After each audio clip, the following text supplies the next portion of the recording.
Numit khareni haukhre. Tinasu naba pharabanina imung manung luhongnaba amuk makhoi marigi wa tanare. Luhonggadaba numit kharani khakta ngairaba kanda Tinagi awatpa report lauranaba doctor na pau piraki. Luhonglamdai ni chatningde hairabasu upai lete report ti laudaba yadabanina chingkhai Europe da numit mangani gi chatki. Matam aduda Bikramsu USA degi mayumda thoraktuna leiba matam oiki. Nongma Tinana magi college dagi tha ama suti lawgi haina balaki. Maduda lambida Bikram ka thengnaki.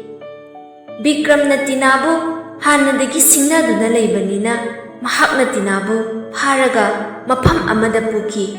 Aduga nupi oibigi ikai khumnaba manghanbibata natana tamthina hatokpiki. Tinagi mama mapana Tinabu thiba yaba thire. Thiba khangmalaktabadagi pulisda pau pire.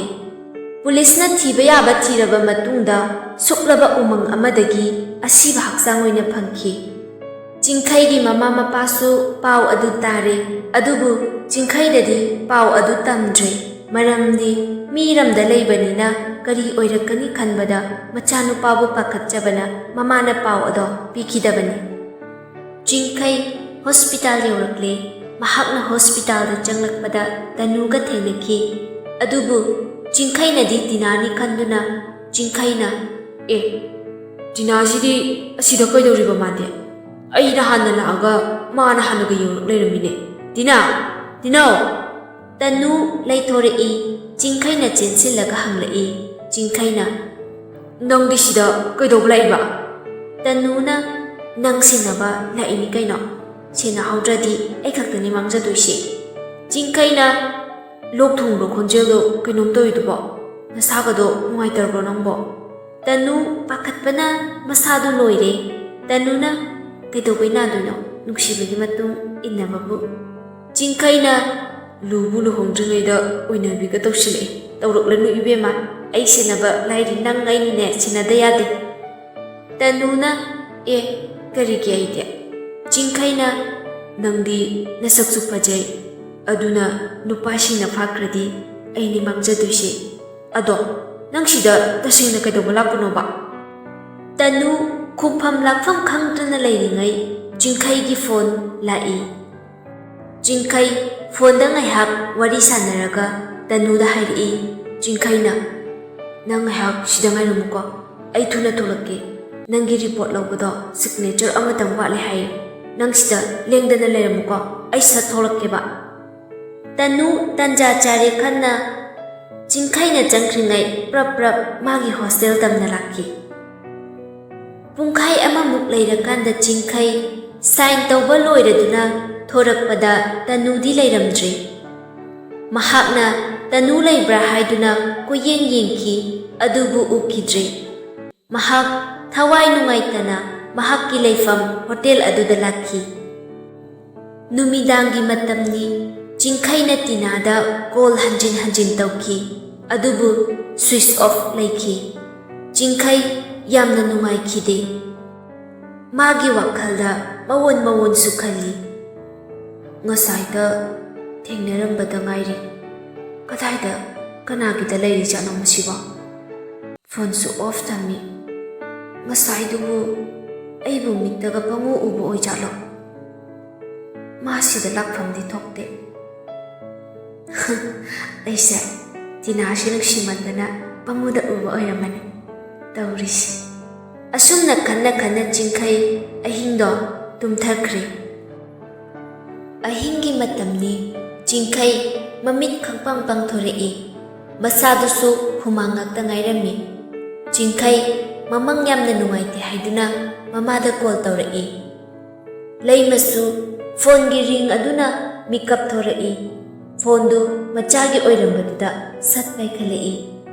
Hello ibunga kari tawre. Thenga kansida nangbu phone tawreisibu tumdribo nangbo. Chingkhaina ima tumtharurabane. Ado ai mangyamna nungaiti.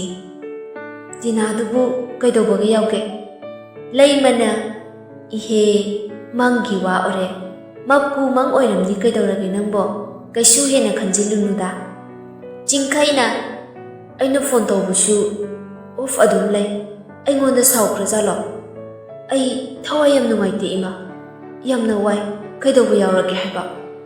Laibana mi thabak chinbai oiramnine. Thoidokpa kaisu tawramoine. Ichasidi kaisu khallunuse. Jingkhaina adu oirasu aina phone tawbadi pairakpa yaina. Marol amato oirasu hairakpa yaiba. Phone bu chanirak chahumlak tawbabu amata pairakte. Laimana ihe onthokpanida. Thoglaaga phajana wari sanaba yabadubu ahingse thengise tungtho. Nasa soknabane thengna tumaga. Ima sune tumagi ko. Jingkhaina ho ima adudi ai thamagi ko. Phone thamkibaga Jingkhai Tinada amu call tawjaki adubu off adum laikre. Jingkhai ka hena khanjaludre luhonglamdaigi thabak chinba oiramni khanduna leire. Mahakki wakhalda Tinaga maga sanakiba wari singlaga momon nokjaki. Machindasu soli Tina aina nangse asuk yamna nungsirise kaigino. Nangnasu aibu thamoy singna nungsiramgani ko. Matam kharagi tungda nangse aigi oiradoini ko. Nongalaga Jingkhai hospital da lakpada Tanuga amuk thengnaki. Jingkhai na khali kainu si nupisibo. Phone su off thammi. Aduga mana sida leiramisibu. Aibu ngarangidu mang natra jatlani. Kadaida leiri jatlo mana?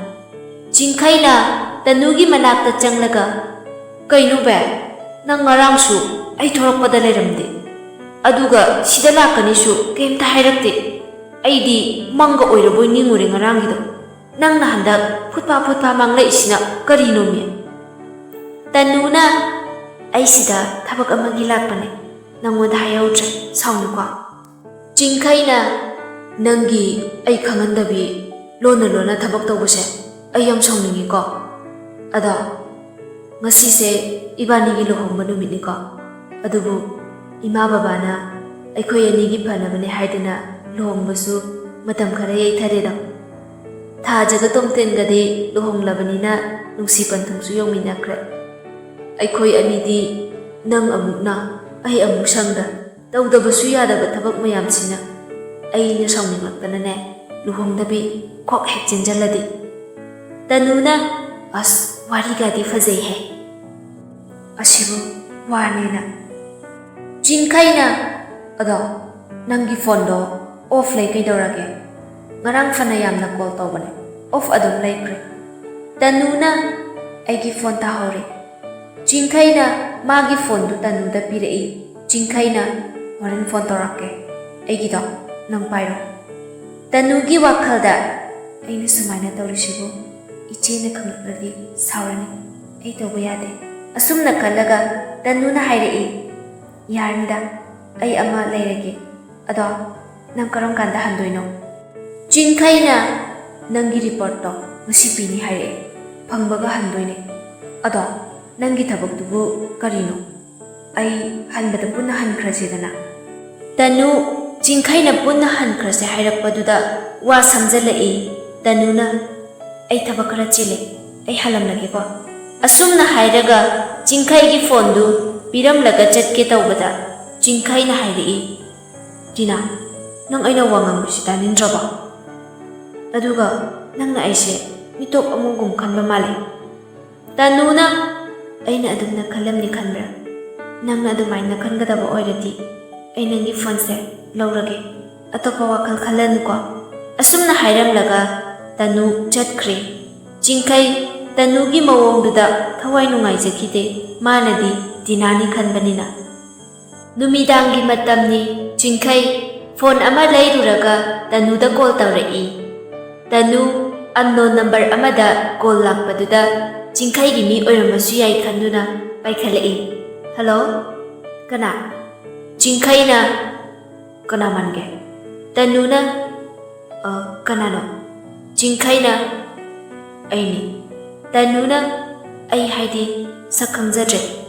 Jingkhaina ꯅꯣꯏꯁꯥꯏꯅꯦ ꯇꯅꯨꯅ ꯃꯤ ꯑꯃ ꯎꯁꯤꯠꯇꯕ ꯇꯧꯔꯛꯀꯅꯣ ꯀꯅꯥꯅꯣ ꯆꯤꯡꯈꯩꯅ ꯅꯨꯄꯤꯅ ꯑꯐꯥꯎ ꯌꯥꯝ ꯁꯥꯅꯨ ꯑꯩ ꯆꯤꯡꯈꯩꯅꯤ ꯈꯪꯉꯕꯣ ꯇꯅꯨꯅ ꯉꯥꯡꯒꯦ ꯇꯧꯔꯨꯏ ꯑꯗꯨꯕꯨ ꯆꯤꯡꯈꯩ ꯑꯣꯏꯔꯝꯕꯗꯨꯗ ꯑꯣ ꯅꯪ ꯑꯣꯏꯔꯦ ꯐꯥꯒꯤꯒꯁꯨ ꯇꯧꯔꯤꯅꯦ ꯃꯊꯪꯗꯗꯤ ꯁꯨꯃꯥꯏꯅ ꯇꯧꯅꯨꯀꯣ ꯆꯤꯡꯈꯩꯅ ꯍꯣꯏ ꯅꯪꯅ ꯄꯥꯝꯗꯕ ꯑꯃꯠꯇ ꯑꯩ ꯇꯧꯔꯣꯏ ꯁꯤꯒꯤ ꯅꯝꯕꯔꯁꯦ ꯑꯩꯒꯤꯅꯦ ꯁꯦꯞ ꯇꯧꯁꯤꯜꯂꯣ ꯑꯗꯣ ꯄꯦ ꯑꯩ ꯍꯌꯦꯡ ꯆꯠꯂꯅꯤ ꯅꯪꯁꯨ ꯍꯌꯦꯡ ꯑꯩꯒ ꯄꯨꯟꯅ ꯍꯟꯃꯤꯟꯅꯈ꯭ꯔꯁꯤꯗꯅ ꯇꯅꯨꯅ ꯑꯩ ꯊꯕꯛ ꯈꯔ ꯂꯩꯔꯤꯌꯦ ꯅꯪ ꯍꯥꯟꯅ ꯆꯠꯂꯝꯃꯣꯕ ꯆꯤꯡꯈꯩꯅ ꯂꯨꯍꯣꯡꯕꯁꯨ ꯀꯨꯏꯗ꯭ರೆ ꯅꯪ ꯈꯛꯇ ꯊꯅꯝꯕ ꯑꯩ ꯄꯥꯝꯗꯦ ꯑꯗꯨꯅ ꯄꯨꯟꯅ ꯆꯠꯈ꯭ꯔꯁꯦ ꯃꯗꯨ ꯍꯥꯏꯔꯨꯕꯗꯒꯤ ꯇꯅꯨ ꯐꯣꯟꯗꯨ ꯀꯛꯊꯠꯈꯤ ꯆꯤꯡꯈꯩꯅ ꯍꯟꯖꯤꯟ ꯍꯟꯖꯤꯟ ꯐꯣꯟ ꯇꯧꯈꯤ ꯑꯗꯨꯕꯨ ꯄꯥꯏꯈꯠꯂꯛꯈꯤꯗ꯭ꯔꯦ